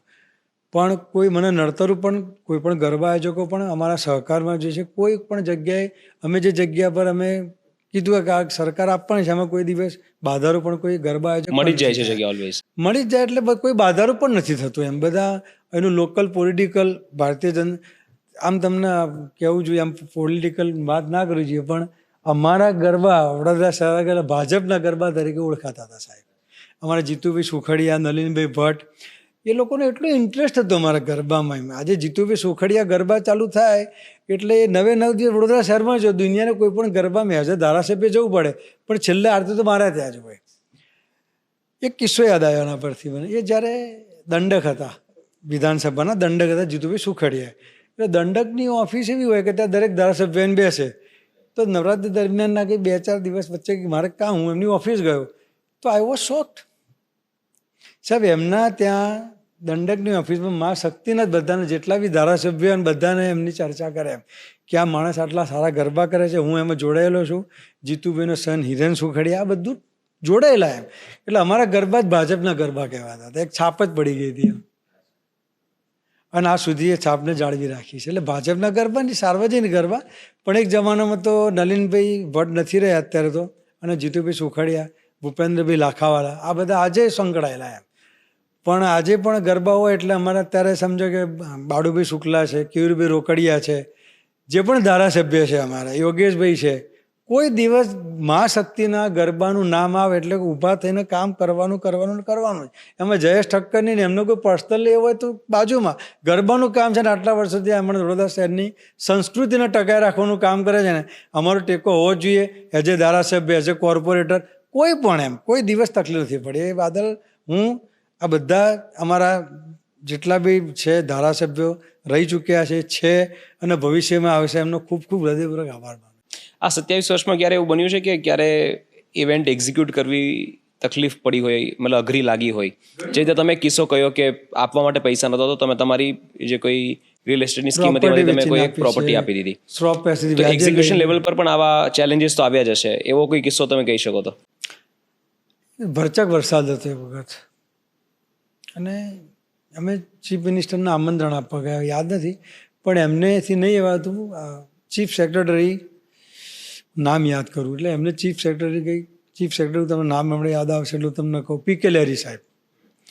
એટલે પીકે લેરી સાહેબ ગરબામાં આવ્યા અને ફૂલ વરસાદ, અને મને ગાદીની મેસેજ કે પીકે લેરી સાહેબ આવવાના છે, અને વરસાદ પગ મૂકવાની જગ્યા નહીં, અને તે છતાં બી આવ્યા. અમે સાહેબ ભર વરસાદમાં ગરબા કર્યા, અને સવારે ન્યૂઝપેપરમાં કીચડીઓ ગરબો એમ. એટલે સરસ, સારા અર્થમાં લીધું હતું એમ કે આટલી બી વિટોડમ બી મહાશક્તિના ગરબા થયા અને 2 કલાક અમે લોકો કીચડમાં રમેલા. વાહ! આવા તો ઘણા બધા પ્રસંગ બને છે. હવે માતાજીની કૃપા ઘણી સારી. આવતા વર્ષે વિચારી છે કે અમે ડોમ જ બનાવવાનું પ્લાનિંગ કરી રહ્યા છીએ કે વરસાદનું વિઘ્ન ના નડે. સ્વભાવથી તમે ઓન્ટરપ્રિનર એટલે બિઝનેસમેનની પ્રકૃતિમાં વિકાસ લખેલો હોય, હોય જ, એટલે તો આ બધું બન્યું છે, અહીંયા સુધી પહોંચ્યા છો. અને કોઈ પણ એક્ટિવિટી કરે, the way you do anything is the way you do everything. જે રીતે તમે એક વસ્તુ કરો એવી જ રીતે તમે બધી વસ્તુ કરો. તો સ્વાભાવિક છે આ ગરબાને લઈને પણ તમારો કાંઈક તો વિચાર હશે, કાંઈક તો વિઝન હશે કે ક્યાંક આગળ લઈને જવું છે. તો શું છે ભવિષ્યમાં તમારે ક્યાં લઈને જવું છે મા શક્તિ ગરબાને? ઘણું પહોંચી ગયો હું, સમજો સાહેબ કે હું વર્લ્ડમાં, એટલે હું અમેરિકા પણ રહેલો છું, લંડન, કોઈ પણ જગ્યાએ જયેશભાઈ ઠક્કર મા શક્તિને ઓળખતો જ હોય. એટલે ઘણી જગ્યાએ લીમકા બુક રેકોર્ડમાં નામ આવું એટલે બહુ મોટી વાત કહેવાય એમ. હવે આનાથી વધારે સિદ્ધિ હું શું કરી શકું એમ. એટલે ઈશ્વરને અને માતાજીને પ્રાર્થના કરું કે હું જીવું ત્યાં સુધી આટલી સરસ રીતે મારા ગરબાનું આ જળ રહે. પ્લસ વડોદરા શહેરની સંસ્કૃતિ, વડોદરા શહેર એટલે સંસ્કૃતિ માટે વખણાયેલું, સમજો ગરબા હોય, ગણેશ હોય, આપણે ગણપતિ હોય, વડોદરા શહેર બહુ જ પ્રખ્યાત. અને એના યુવાધન, તમે અમદાવાદમાં ગરબા કર્યા છે રાઈટ? તમે બરોડામાં ગરબા કર્યા કોઈ દિવસ? નહીં, ક્યારેય નહીં. એક વખત આવો, અહીં ગરબા કરો એટલે તમારે વડોદરાના છોકરા છોકરી સિવાય કોઈ બહારનો માણસ ગરબા કરવા એટલે અઘરી વાત. અહીંનું દોડ્યું કહેવાય છે સાહેબ, 10 પગલાનું. એ ભાગ્યે જ કોઈને ફાવે ગરબા કરવા. અમદાવાદથી કોઈ આવ્યો હોય તો ગોથે ચડી જાય, નેક્સ્ટ ટુ ઇમ્પોસિબલ. પછી પ્રેક્ટિસ કરીને આવે આજકાલનું, એટલે થઈ જાય, પણ બહુ અઘરું કામ છે. વડોદરા શહેરમાં બીજી એક ખાસિયત છે, કોઈ પણ જગ્યાએ દાડિયાથી રમાતા. You will not see the two દાડિયા વિથ એનીબડીઝ હેન્ડ. બધે જ અમારું દોડિયું રમાય અલગ અલગ જગ્યાએ, એક જ ભાતીગલથી. જ્યારે તમે બેઠા હો તો એક મહાસાગરના પેલા રેલા કેવા હોય એવું તમને આ વખતે હું અનુભવ કરાય છે. મહાસાગર રેલો કેવો હોય એવા જ ગરબા થતા હોય એમ. એટલે મોજા ઉછળતા હોય ને એવું યુવાધન ઉછળતું હોય. જયેશભાઈ, ગરબા હવે કોન્સર્ટ જેવા થઈ ગયા છે. તમે ઘણી બધી જગ્યાએ જો એમ લાગે આ કોન્સર્ટ છે કે ગરબા છે, ખબર નથી પડતી. ધર્મનું ધંધાકરણ થઈ ગયું છે સાહેબ, જેનું મને નથી ગમતું, પણ મારું ચાલે પણ શું એમ. વચ્ચે એવો ટ્રેન્ડ વડોદરા શહેરમાં સ્ટાર્ટ થયો કે દરેક ફિલ્મ ઇન્ડસ્ટ્રીઝના હીરો હિરોઈને બોલાવવાના એમ. મોટા એટલે મોટા ગજાના હીરો આવે એને. એટલે એ બધા પત્રકારો જોડે મારો બહુ સારો ગરોબો રહેલો, કારણ કે બધાને ખબર છે કે એટલે મને પત્રકારો પૂછ્યું કે જયેશભાઈ આટલી બધી સેલિબ્રિટી વડોદરા શહેરમાં આવે છે તો આપ સેલિબ્રિટી કેમ નથી બોલાવતા તમારા ગરબામાં? એટલે મેં કીધું કે જો આ ગરબા હું માતાજીની આરાધના માટે કરીશું, અને મારા સેલિબ્રિટી એ મારી અંબેમાં છે, મારે કોઈ સેલિબ્રિટીની જરૂર શું કામ પડે એમ. Why I should call someone else for the માતાજી? માતાજી itself celebrity for me. તો હું ક્યારેય કોઈ દિવસ, મને યાદ નથી કે મેં કોઈ સેલિબ્રિટીને બોલાવ્યા હોય. સામેથી ઘણા લોકો આવે છે, એપોઇન્ટમેન્ટ લે છે ને અમે એમને વેલકમ પણ કરીએ છીએ, પણ we have never pay single money to call any celebrities in our garba. હું તો દરેક આટલા હિન્દુ સંગઠનો ચાલે છે, હિન્દુ રક્ષકની લોકો વાતો કરે છે, હું દરેક માણસને બે હાથ જોડે પ્રાર્થના કરું કે ગરબા તો ફ્રી જ હોવા જોઈએ, એનું કોઈ શુલ્ક ના હોવું જોઈએ, એની કોઈ જાહેરાત ના હોવી જોઈએ.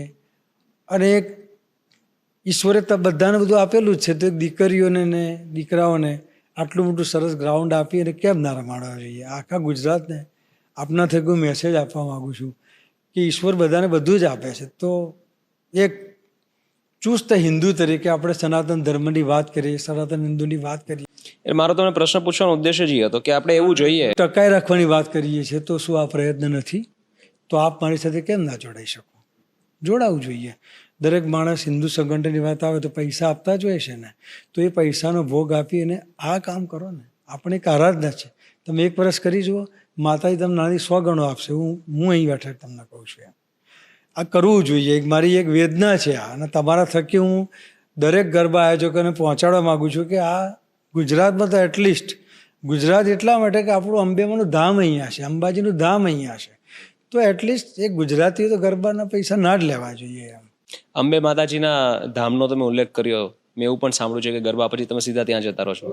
એ વાત છે. જેવા નવરાત્રિ પછી હું ઘરે નથી જતો. 11 વર્ષ નહોતો જ ગયો, હવે કદાચ કપડાં બદલવા જઉં છું. એ એટલા માટે છે કે માતાજીનો આભાર માનવા. તમે કોઈ પણ કામ કરો, આજે આપ ઇન્ટોલેન્સ જશો એટલું તમને આભાર તો વ્યક્ત કરીશ ને એમ. આટલા મોટા ગરબા જેમાં 45,000 છોકરા છોકરીઓ રમતા હોય, 40,000 થી 50,000 માણસો સ્ટેડિયમમાં બેઠા હોય જોવા માટે, એવું 200-400 ગાડીનું પાર્કિંગમાં લોકો અમારા ત્યાં આણંદથી, નડિયાદથી, બાકરોલથી, હાલોલથી, ગોધરાથી લોકો ગાડીઓ પાર્ક કરી છાપરા પર બેસી અને ગરબા સાંભળે. આ વચ્ચે પણ એક સમકલું ના થવું, તો મારે માતાજીનો આભાર તો માનવા જવું જ પડે ને. એટલે હું એ જેવું પતે પછી સીધા અમે અંબાજી જઈએ, દર્શન કરી માતાજી કૃતજ્ઞ ભાવે એકદમ આભાર વ્યક્ત કરું કે માતાજી આ વર્ષે પૂરા કરે. આવતા વર્ષની હું ભીખ માગીને જોઉં કે આવતા વર્ષે પણ કોઈ વિઘ્ન ના આવે, મારા ગરબા પૂરા કરી આપજો. એટલે માતાની ખૂબ કૃપા, એટલે માતાજીનો આભાર વ્યક્ત કરવા હું દર વર્ષે આજ સુધી સિલસિલો ચાલુ. ગરબા પતે એટલે હું સીધો ગરબા ગ્રાઉન્ડથી સીધો અંબાજી માએ દર્શન કરવા જાઉં છું. તમને કદાચ કેવું નહીં ગમે જયેશભાઈ, પણ આંકડાઓથી કોઈ વસ્તુનું પ્રમાણ કે એની સાઇઝ ખબર પડે અને એ વસ્તુમાં કેટલા એફર્ટ જાય છે એની ખબર પડે. તો મારે એ જાણવું છે કે આ લેવલના ગરબા ઓર્ગેનાઇઝ કરવામાં કેટલો ખર્ચો થતો હશે? ઇન્કમ ટેક્સમાં મારા ઘરે મોકલવા તમારે. ના, મેં તમને કીધું કે આ એફર્ટ કેટલો મોટો છે એનું ભાન લોકોને થાય એની ખબર પડે એટલા માટે. ઘણો બધો ખર્ચો હોય અને માતાજી કૃપાથી સમજો કે દેવું કરી વર્ષમાં દેવું પૂરું થઈ જાય છે. હવે પાછા આપણે જર્ની પર જઈએ. ગરબાની ખૂબ સરસ આપણે વાતો કરી. આપણે હતા, તમે ઘર છોડી દીધું અને પેલી જોડી આપણે પાછી મોકલાવી ઘર દીધી. છોડીને એટલો બધો એ ના પણ મારા મોટા બીજા 3 ભાઈઓ આપણે ઘરમાંથી કાઢી મૂકશે. ત્યાર પછી શું થયું? જર્નીનો ભાગ હતો અને Yes, ઘરેથી yes. નીકળ્યો તો આ જગ્યાએ બેઠો છું. રાઈટ. એટલે ત્યાર પછી શું થયું એ જાણીએ. ત્યારથી અત્યાર સુધીની વચ્ચે શું થયું એની થોડી વાતો કરી. આમ તમે વાત કાઢી તો મને યાદ આવ્યું સાહેબ રહ્યું. મારા પપ્પાનું એક્સિડન્ટમાં નિધન થઈ ગયું હતું. ઘર છોડ્યાના લગભગ 6 વર્ષ પછી. એટલે I was not at home. 6 કે 7, 8 વર્ષ થયા હશે, મને એક્ઝેક્ટ યાદ નથી. અને મને અચાનક ખબર પડી કે પપ્પાનો એક્સિડન્ટ થયો છે અને સિવિલ હોસ્પિટલમાં દાખલ કર્યા છે. એટલે બધું મૂકીને અમે 4 ભાઈ 8 થી 9 દિવસ પપ્પાની સેવામાં. ત્યારે તો આઈ વોઝ નોટ મેરિડ. એટલે હું, મારા મોટા ભાઈ, મારી ભાભીઓ, બધા ફેમિલી એમની સેવામાં. પણ 9 દિવસના અંતે એમને પેલું બ્રેન હેમરેજ થયું હતું એટલે એમનું દેવલોક પામ્યા. દેવલોક પામ્યા એટલે એમની વિધિ પતિ સિદ્ધપુરમાં અમારે. જેમ કહ્યું એમ ફાધર પોતે એકદમ વિચક્ષણ, બુદ્ધિ ચાતુર્ય અને વેપારી હતા. ઘણું સારું નામ કમાયા હતા. એટલે નાતમાં તો બહુ મોટું નામ હતું અમારું. નાતમાં કેમ મોટું નામ કે નાનું મોટું પ્રસંગ હોય મારા પપ્પા દરેક માણસની અમારા સમાજમાં સેવા કરતા હતા. અને લગ્ન હોય, સમૂહ લગ્ન કરાવતા હતા મારા પપ્પા. સાચું યાદ આવ્યું. હા, અમે આટલા મલ્ટા મિલિયનર, અમે મારા પપ્પા અમારા ઠક્કરના સમૂહ લગ્ન કરાવતા હતા. તો મારા 2 ભાઈઓનું લગ્ન એમને સમૂહ લગ્ન ગોઠવ્યું. તો ઘરમાં બહુ હાપો થયેલો. મારા બંને ભાઈઓ વિરુદ્ધ કે અમે શું કામ સમૂહ લગ્નમાં. તો એ વખતે ડિસિપ્લિન એટલા લગ્ન તમારે પરણવું હોય તો અહીંયા જ ડિસિપ્લિન. અને મારા બંને ભાઈઓ સાહેબે 108 જે જોડા પણ એમાં મારા બંને ભાઈઓનું લગ્ન થયું હતું. એ પ્રસંગ પણ ના ભૂલાય. આજે જ મને યાદ આવ્યો. એટલે એટલા ડિસિપ્લિનના આગ્રહી, એમ એટલા સીધા સરળ કહેવાય એમ. એમને પૈસાનો દેખાડો નહીં કરવો. દાન ઘણું કરતા પણ દેખાડો નહીં. આવું અચાનક મૃત્યુ થઈ ગયું. એટલે સમાજમાં એમ કે સાલું 4 ભાઈઓમાં મોટી બબાલ થશે, તલવારો ખેંચાશે, આટલી પ્રોપર્ટી, અને આકસ્મિક મૃત્યુ હતું. એટલે કે વિલ ના હોય એ જમાનામાં કોઈ હતું પણ નહીં. એટલે મારે કનુભાઈ ગાંધી કરીને અમારા મુનશીજી, એટલે મારા વર્ષોથી મારા પપ્પા જોડે એવા તો 12-15 મુનિમ ટોપીવાળા હતા. તો મને યાદ છે અમારો જે હોલ હતો ને ત્યાં 10-12 મુનિમલા તકિયા પર બેઠા હોય, ટોપી ધોતિયા પહેરેલા હોય. મને સીન બધા યાદ છે. એટલે કનુભાઈ આવ્યા ને પછી અમે 4 ભાઈ એક રૂમ બંધ કરીને બેઠા કે ભાઈ આટલી પ્રોપર્ટી છે, આટલી એફડી છે, આટલા પેટ્રોલ પંપ છે.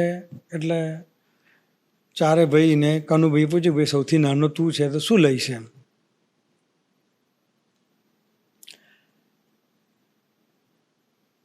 આ સંસ્કાર. એટલે મેં 3 ભાઈને કનુભાઈને એવું કીધું કે ભાઈ જો ભાઈ, મને ઘર છોડે 8-9 વર્ષ થઈ ગયા છે.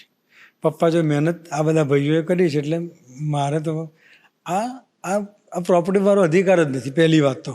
એટલે આઈ એમ નોટ પાર્ટિસિપેટિંગ ધીસ મારે આમાંથી કંઈ પણ જોવું નથી, એટલે જોઈતું નથી. એટલે મને બાકાત ગણો, મને ના આપશો એમ. મારા મોટા ભાઈ, એમને તો મારા પહેલાં ઘર છોડ્યું હતું. મારું સ્ટેટમેન્ટ મોટા ભાઈ પણ કીધું કે જો જયેશ ના લેતો ને એનું, તો હું તો જયેશથી બહુ પહેલાં નહીં, એટલે મારા પણ કંઈ નથી જોઈતું. પછી બધો બટવારો હતો એ મારા 2 ભાઈઓ વચ્ચે થઈ ગયો એટલે કરી નાખ્યો. એક જૂનું બિલ્ડિંગ મને અહીંયા ગાડી મારા નામે, જ્યારે હું 17-18 વર્ષે, મોટું બિલ્ડિંગ સ્ટેશનની બાજુમાં મારા પપ્પાએ મારા નામે લઈ રાખ્યું હતું. એટલે બધા ભાઈઓએ આગ્રહ કર્યો કે આ બિલ્ડિંગ પપ્પાની એક ભાવના તારા મિલતું છે, એ બિલ્ડિંગ હજુ પણ પડ્યું છે. કદાચ 2 અઢી મહિનામાં હું નિઃશુલ્ક ત્યાં આગળ દવાખાનું ચાલુ કરું છું, 2 નવરાત્રિ પછી તરત જ. એટલે મારા પપ્પાના નામે એટલે બધું ગોઠવણથી ડૉક્ટર શોધીએ, બાકી ફર્નિચરનું કામ ચાલુ કરી દીધું છે. એટલે એ તરફે જઈ રહ્યો છે. બિલ્ડિંગ જે આપ્યું છે મને, this is the story of journey, you can say. Great, excellent. જે રીતે મેં કીધું એમ કે you make it sound too simple. પણ આમાં ઘણી બધી મહેનત લાગી હશે એમ શ્યોર ઇટ ઇઝ ત્યાંથી અહીંયા સિમ્પલ સુધી બિકોઝ પહોંચવામાં. જે આપણા અધિકારનું ના હોય એ તમે લઈ કઈ રીતે શકો. મારા બંને ભાઈઓ મહેનત કરી હતી, પપ્પા જો રાત દિવસ રહ્યા હતા, હું તો રહ્યો જ નહોતો ને એમની સાથે. એમની લાગણી દુભાઈ હતી, એમને પણ એમની ઘણી ઈચ્છાઓ હતી કે હું પાછો આવી જાઉં. બહુ તમે ઘરની વાતો છેડો છો, મારે ના કહેવી જોઈએ, પણ મેં જે દિવસે ઘર છોડ્યું પછી મારા પપ્પાને દુઃખ તો જરૂર થાય, એટલે મારા મમ્મી થ્રુ ઘણી વખત કહેવડાવ્યું કે એને પાછું બોલાય. એટલે મેં કીધું હું હવે તો નહીં જાઉં. તો મારા પપ્પાને ઘી બહુ ભાવતું હતું.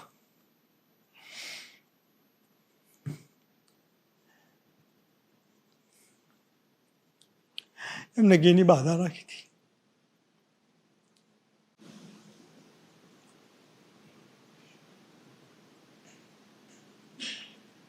જ્યાં સુધી તમે ના આવો પાછા ત્યાં સુધી ઘીની બાધા.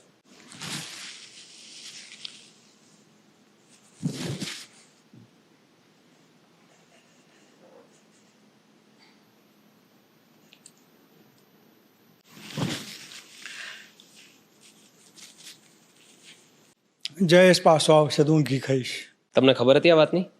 મારા મમ્મીએ કહ્યું હતું, અચ્છા. પણ એ ઘી ખાધા વગર જ ગયા.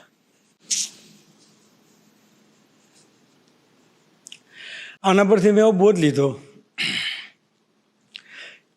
કે મારા દીકરાઓને ક્યારે તકલીફ નહીં આપું. મારા પણ 2 દીકરા થયા લગ્ન પછી.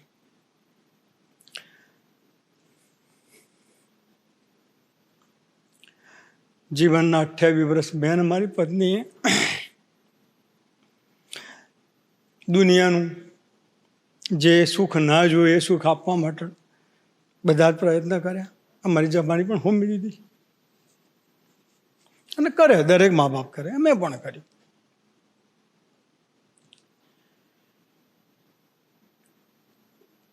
મેં મારા પપ્પાને છોડ્યા હતા, મારા બંને દીકરા મને છોડીને પણ જતા રહ્યા. કર્મનો ભાગ હોય છે. બંને તમારી સાથે નથી હમણાં? સુખી છે, જ્યાં પણ છે તે સુખી છે. કર્મનું ફળ તો ચકેડું આવતું જ હોય, પણ મેં કોઈ કમી નહોતી રાખી. જે મારા પપ્પા થકી જે મને મારે બાળકની ભાષા જે તકલીફો પડતી હતી, જે વેદનાઓ, મેં થામ્યું હતું કે હું ગમે તેવી તકલીફ બધી પસાર થઈશ, પણ મારી ફેમિલીને, મારી 2 દીકરાઓને અને મારી ધર્મપત્નીને આટલી પણ હાથ નહીં આવવા દઉં. અને ઘણી તપસ્યા, એટલે ઘણી તકલીફો, એટલે પોડકાસ્ટ પર બોલાય નહીં, એટલે દુનિયા તો મારું જીવન જોયેલું છે. મારી તો ડાયરી એકદમ ખુલ્લી છે. ઘણી તકલીફો, કલ્પના બહારની તકલીફો હોય, પણ મારા ઘરે ક્યારે ખબર નથી પડી. કોઈ દિવસ એ બિઝનેસ ક્લાસ સિવાય મુસાફરી નથી કરી એમને. કોઈ દિવસ ટ્રેનમાં નથી મુસાફરી કરી. એમને બસ નથી જોઈ, સાહેબ. તમારા બાળકોએ નથી જોઈ બસ. બસમાં મારી હાજરી નથી બેસાડ્યા. સારામાં સારી બેસ્ટ સ્કૂલમાં એજ્યુકેશન થ્રુ આઉટ કોમર્સમાં ભણાયા. પછી મારું ડ્રીમ હતું કે હાર્વર્ડ્સમાં જાય, પણ નહીં જઈ શક્યા. પણ બંને એક બાળકને તો સરસ સિમ્બાયોસિસમાંથી MBA કરાયું, BBA કરીને. કોઈ કચાશ ના રાખી મેં, કારણ કે મને જે વેદના થઈ તે વેદના મારા બાળકોમાં નહોતી જોઈ. પણ કુદરત છે, એટલે એને ઈશ્વરની ઈચ્છા વગર કંઈ નથી થતું જીવનમાં. જે હું કહું છું ને, એટલે મને આ ઇન્ટરવ્યૂ આપવાનો શોખ નથી. તમે આયા, મેં સ્વીકાર્યું, અને આવું બોલવું ના જોઈએ, પણ હવે આજે વાત કાઢી છે તો મેં કહી દીધું. એમાં કંઈ ખોટું પણ નથી. The fact remain the fact. બાપ દીકરાનો સંબંધ એવો હોય છે કે પ્રેમ વ્યક્ત નથી કરી શકતા, અને જ્યારે થાય ત્યારે બહુ લેટ થઈ ગયું હોય છે. તમે હમણાં મને પૂછ્યું હતું કે નવરાત્રિમાં તમે કેમ સંકળાયેલા રહો છો. કોઈ પણ બાપને તમે પૂછો, દીકરી ના હોય ને એનાથી વધારે દુઃખ જીવનમાં કંઈ હોય જ નહીં, સાહેબ. આ 9 દિવસ જે આ 15-20 જે છોકરીઓ ફરે છે ને, એ મારી દીકરીઓ જેવી લાગે છે મને એમ. એટલે જ્યારે 9મેથી વિદાય આપું ને, તો મારી દીકરીઓને વિદાય આપતો ને એવું મને ફીલ થતું હોય છે. એટલે એ પણ એક મારી એક આસ્થા જળવાયેલી છે, એમ કે મારા દીકરીઓથી પણ આ બધી દીકરીઓ મારી જ છે. જયેશભાઈ, તમારી સ્ટોરી જો હું સ્ટડી કરું, even as a businessman or as a social worker, જે તમે સોશિયલી જે કંઈ તમે યોગદાન આપો છો, ઘણા બધા failures at every stage of life છે, અને કદાચ હજી પણ ફેલિયર્સ મળતા જ હશે. ફેલિયર્સ વગર તો મને લાગે એક બિઝનેસમેનનો લગભગ કોઈ દિવસ ના હોય. ઇવન આજે પણ આપણે જ્યારે સવારે ભેગા થયા ત્યારે પણ એક એવી સિચ્યુએશન હતી, અને રાઈટ, તો આવા દિવસો તો લગભગ રોજે આવતા હશે. તો આટલા મોટા કામ કરો છો, ઇવન આજે તમે ફેક્ટરી ચલાવો છો, બિઝનેસ ચલાવો છો, બીજા બિઝનેસ ચલાવો છો, તો એમાં જે ફેલિયર મળે એ તમે કેવી રીતે જોવો છો? સક્સેસફુલ લોકો ફેલિયરને કેવી રીતે જોવે છે એ જાણવામાં મને બહુ ઇન્ટરેસ્ટ છે. તમે કેવી રીતે ફેલિયરને જોવો છો? ઘણા ને કહેવાય કે લોકો આમ કોઈ બિચારો અકર્મી વાળો હોય એમાંનો હું એક છું એમ. તમે ગામડામાં ગયા છો કોઈ દિવસ? એક મોટું વડલાનું ઝાડ હોય છે, વડલાના ઝાડમાં પેલા કરોળિયા ઝાડા કરતાં કરતાં ઉપર જાય, છેક આવે ને પડી જાય. તો મારા જિંદગીમાં લગભગ છેલ્લા 30 વર્ષમાં એ જ થાય. કોઈ પણ બિઝનેસ સ્ટાર્ટ કરું, ધીરે ધીરે ધીરે ઉપર જો ધાડ દે ને નીચે પડી એટલે પછી બેસી તો રહેવાય એટલે ફરી, પણ કોઈ દિવસ નિષ્ફળતાઓ ઘણી આવી. સમજો કે મેં અહીં સ્ટાર્ટ કર્યું આમ તો પડી ગયો, પછી પાછો અહીંયા આવ્યો, પાછો પડી ગયો, કરતાં કરતાં હું જગ્યાએ પહોંચ્યો છું. નિષ્ફળતાથી ક્યારે હું થાક્યો નથી કે હાર્યો નથી. એમ એને ચેલેન્જ તરીકે સ્વીકારીને ફરી હું ચાલવા માંડું છું. ઘણી નિષ્ફળતા કલ્પના બહારની, કોઈ હોય તો ગીવઅપ કરી નાખે, કોઈ સુસાઇડ કરી લે, કોઈ ધંધો છોડી નોકરી જાય. પણ મેં કોઈ દિવસ ઘણી નિષ્ફળતા હોય, કેટલી વખત આમ કલ્પના બહારની તકલીફો આવી છે. પણ એક ધ્યેય, એક જીવનમાં લક્ષ્ય નક્કી છે કે સફળ થવું છે. મને ઘણા લોકો પૂછે, મને કંપનીમાં જ્યારે સફળ વ્યક્તિ પાસે એ બધું જ તો છે તમારી પાસે, હવે શેની માટે ભાગો છો? 100% છે. એટલે હું ત્યારે પણ અમારા સ્ટાફને કે માર્કેટિંગવાળાને એટલે હું એમને હંમેશા અર્જુનનો દાખલો આપું કે જ્યારે બધા સાંભળ્યું, અમે સમય બગાડવાની જરૂર નથી. કે જ્યારે સ્વયંવર રચાયો હતો તો બધા રાજાઓને પૂછ્યું તો અલગ અલગ, એમને પૂછ્યું તને શું દેખાય છે? કે મને તો માછલીની આંખ દેખાય છે. એમ મને મારી સફળતા માટે ડેડિકેશન, 18 કલાક કામ કરવું, ભોગ પણ આપ્યો. એટલે હવે એ કામ કરવું એ તમારો સ્વભાવ બની ગયો છે. એની પાછળ ભોગ પણ, જેમ કીધું કે ઘણા બધા ભોગ, મારા બંને દીકરાઓથી માંડીને સમાજ સુધી ઘણા બધા ત્યાગ કરવા પડે જીવનમાં. એ ત્યાગ કરીને સમજો કે આ વેદના કેવી હોય કે વેદના કોઈ સહન ના કરી શકે. એટલે કોઈને હાર્ટ એટેકનો સ્ટ્રોક પણ આવી શકે. પણ વજ્ર કઠોર મને આપ્યું છે દિલ, એટલે આજકા પચાવતા પણ પાછો હું એ જ માર્ગે પાછો દોડવા માંડ્યું કે ચલો સમાજ માટે તો કંઈક કરીએ. એમ આજે તમે મંદિરમાં કેમ જાઓ છો? હું ભયંકર આસ્તિક છું, પણ શ્રદ્ધા અને અંધશ્રદ્ધામાં જમીન આસમાનનો ફરક હોય. કે સમજો કે આપણે સવારે મંદિરમાં જઈએ છીએ, શાના માટે જઈએ છીએ? પ્રાર્થના કરવા માટે, કે ઈશ્વર તું મને કંઈક આપ એમ. તો હું મંદિરમાં ના જાઉં, નથી જતો, એટલે આસ્તિક છું ભયંકર, સમજો. પણ મંદિરમાં જઈને શું માગું? ભગવાને મને 2 હાથ આપ્યા છે, 2 પગ આપ્યા છે, આટલું સરસ દિમાગ આપ્યું છે, આટલું સરસ સ્વાસ્થ્ય આપ્યું છે. તો હું એવા 100 મંદિર ઊભા કરવા માગું છું કે જેમાં લોકોને જવું ના પડે. એટલે સમજો કે અત્યારે મારા 350-400 કર્મચારી છે, તો એ મારા 400 મંદિર છે. એ 400 આજે તમે મંદિરમાં શાના માટે માગવા જાઓ? ભગવાન મને કંઈક આપ. તો હું એ જ મંદિર ઊભું કરું કે ભાઈ મેં કોકને આપ્યું 400 રોજીરોટી, ભલે મારું લેવલ 400 નો છે, કાલે હું 5000 માણસોનો પણ સ્ટાફ રાખી, એવું મારું ધ્યેય છે કે 1 લાખ કર્મચારી મારા મરતા પહેલાં મારી ઇન્ડસ્ટ્રીમાં હોવા જોઈએ કરવું. તો એ 1 લાખ મંદિર ઊભા કર્યા મેં, કે રોજીરોટી, એક સમાજ વ્યવસ્થા ઊભી કરીએ, કે આપણે ભાગ થયા, કે પાર્ટિસિપેટન્સ કર્યું આમાં. This is what I believe in this philosophy. Right. જ્યારે ગરબા થતા હોય ત્યારે શું જોઈને સૌથી વધારે આનંદ આવે? અને એવા કોઈ કિસ્સા તમે કહી શકો, સારા, પોઝિટિવ, કે જેણે તમારા પર કોઈ છાપ છોડી હોય? હા, કેમ નહીં. એક કપલ આવતું હતું અમારા ત્યાં, અને એ બંનેનો મેળાપ ત્યાં ઓળખાણ થઈ. પછી એમના લગ્ન થયા. આવા તો ઘણા બધા કપલ હશે. પતિ પત્ની થયા, એમના બાળકને, એમની દીકરી આજે રમવા અમારે ત્યાં આવે છે. વાહ. એટલે બીજી જનરેશન. હા, સેકન્ડ જનરેશન આવે છે. એટલે આવા ઘણા પ્રસંગ થતા હોય. જયેશભાઈ, આ જર્ની દરમિયાન જ્યારે તમે ઘર છોડી દીધું અને ત્યાર પછી તમે એમ કીધું કે 6ઠ્ઠા વર્ષે તમારા 6-7 વર્ષ પછી તમારા લગ્ન થયા, તો એની પહેલા જીવનમાં કોઈ તો એવું હશે ને કે જે આશરો હોય, કે જેની પાસે તમે દિલ ખોલીને વાત કરી શકો, કે કોઈ વ્યક્તિ કે જેણે પપ્પાની જગ્યા લીધી હોય? મારા ને મારા મોટા ભાઈનું ગઠબંધન બહુ જબરજસ્ત. જયંતિભાઈ નામ એમનું. એટલે પપ્પા ગયા પછી મને એમની સાથે બોલાવી લીધું ધંધામાં. અને પછી બધું મારું દેખરેખ. એટલે પછી મને સ્કૂટર અપાવું, કે મારે કોલેજ કરવી હતી, કે મને છાણી ગામમાં ઇલેક્શન, મારા કોઈ પણ મોજ શોખ જે મારા પપ્પા થકી બાકી રહી ગયા હતા એ પછી મારા મોટા ભાઈએ પૂરા કર્યા. અને મારા પિતાની પૂરેપૂરી ભૂમિકા એમને નિભાઈને આજ સુધી નિભાઈ રહ્યા છે. હવે કૌટુંબિક રીતે, હવે તો વડીલ થઈ ગયા, પણ આજે પણ એ હયાત છે. અને મારા પત્ની પણ મારા મોટા ભાઈને એટલું જ, એટલે પપ્પાથી વધારે જ એમને માને છે.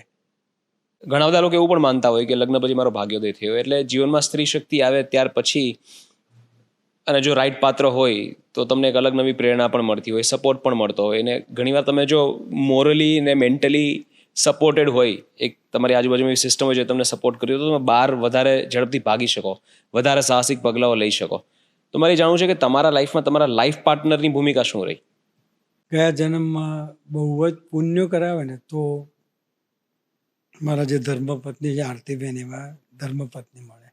અમારા બંનેના લવ મેરેજ છે. એટલે સી બોર્ન બોટઅપ બોમ્બે, પાલીલમાં ઉછરેલા હું વડોદરા શહેરમાં. બોમ્બેથી વડોદરા આવવું અને અહીં એડજસ્ટ થવું વેરી ડિફિકલ્ટ. જ્યારે અમે મેરેજ કર્યા ત્યારે મને એ જરા વોઝનો ડિફરન્સ પણ નહોતી ખબર. પણ જે રીતે મારા ધર્મપત્ની, એટલે નહીં કોઈ માણસ આમ કોઈ ગલીનો ગુંડો અને નહીં કે મારે તો પેલા ભાઈનું પીઠબળ છે એમ રાજકારણમાં કોઈ કોર્પોરેટ કે મને ધારાસભ્યનું પીઠબળ છે અને કોઈ ધંધા કે કોઈ મને આનું એમ મારા જીવનમાં મારું કોઈ પણ પીઠબળ કરે, કોઈ પણ કૃત્ય કરીને સારું કામ ખરાબ કામ એને હસ્તે મળે સ્વીકારેલું છે. અને ગમે તે તકલીફોમાં એમ કોઈ દિવસ ફરિયાદ તો એની પણ હોય ને જીવનમાં એમ, પણ મને યાદ નથી કે મેં ફરિયાદ સિવાય કરીથી કર્યું અને એને સ્વીકાર્યા સિવાય કરીથી કર્યું એમ. એટલે 2000થી 2006 હું અમેરિકા હતો ત્યારે ગરબા એમને સંભાળ્યા હતા.